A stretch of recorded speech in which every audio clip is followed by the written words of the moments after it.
We've all had this one colleague who really irritates us and we fantasize about slapping them about. Larry! Larry, you can't just... Oh. However, as normal people, we don't do it. That is, most of us don't do it. Some people, however, under the right circumstances, completely flip. I discovered not so long ago that there's a term for this, going postal. And I immediately thought to myself, postal? Like the postal service? No way there's a connection, right?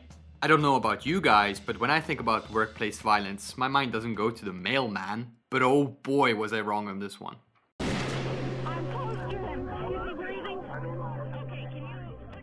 The origin story of the term going postal is about as hardcore as it gets and goes way beyond just simply getting irritated at a colleague. It all began in August 1986 in Edmond, Oklahoma. A man named Patrick Sherrill, 44, worked for the United States Postal Service as a relief carrier, which means that he had very bad job security as his routes would change all the time. On top of all that, he had a very bad relationship with his two supervisors. He went to his work as usual and yet again got into trouble. His two supervisors, who were not done badgering him, sat him down and reprimanded him. But that was the last straw. Patrick would go home and return the next day at 7 a.m. He would walk in with his mailbag and lock the doors behind him. He then walked up to one of his supervisors, took out a gun from his bag, and shot him.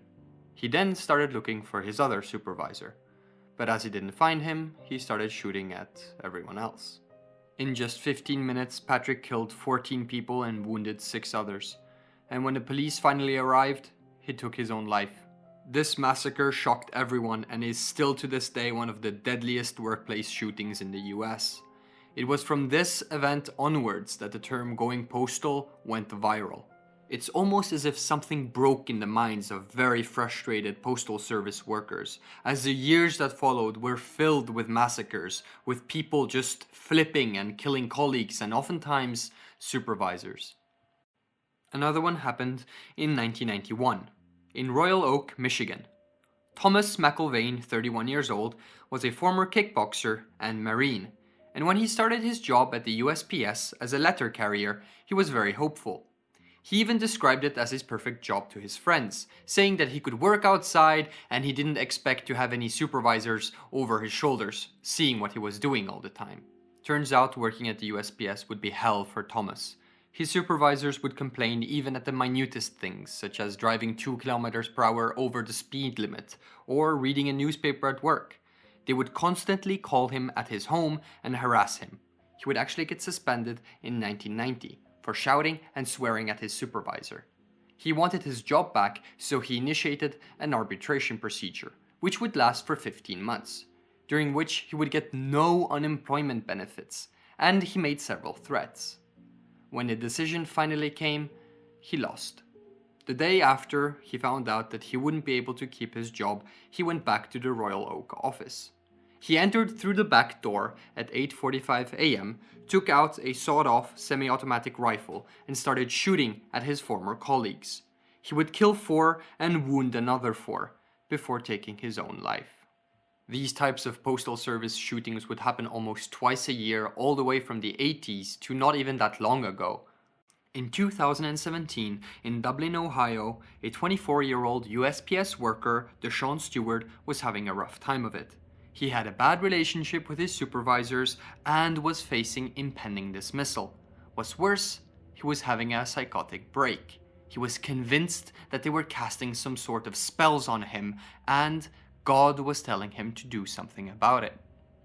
At 4:30 a.m. on a Saturday, 3 hours before his usual shift, he walked up completely naked to his office, went inside, found one of his supervisors and shot him dead. He then went looking for the other supervisor and found her over 4 miles away near her own home. He chased her around, still naked mind you, and when he finally caught up to her in the parking lot, he banged her head against the floor, which killed her. After getting arrested, he was later found to be insane. You may recognize a recurring theme here.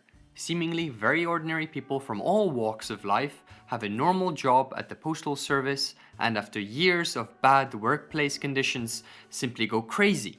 Now, of course, the individuals who actually did these horrific acts should and are held accountable. But don't you think that a little bit of responsibility should be taken by the USPS? After all, every single one of these incidents had something to do with bad workplace conditions. There was so much evidence that entire books were written on it. People were coming out with stories about managers calling their home out of work hours, about monitoring them on routes, even bathroom breaks. It got so bad that even Congress got involved and released a very damning statistic in 1998.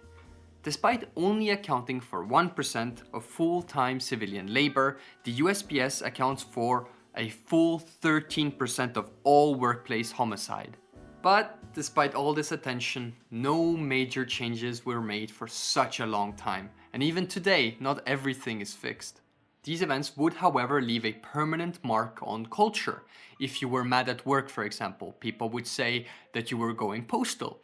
And there was this general idea that all postal workers were these tortured souls, and that at the slightest push, they would go ballistic and start shooting everywhere, like in the scene from Naked Gun 33 at the time. Oh my God, look! It's disgruntled postal workers! Allegedly, the game series Postal was also inspired by these events.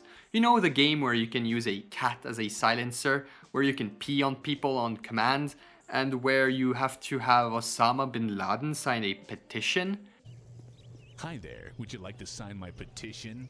No way, you freaking pinko. Shit, sign my petition, damn it. Yeah, that game. This video barely scratches the surface, so if you want to do some extra reading, there are some great books out there.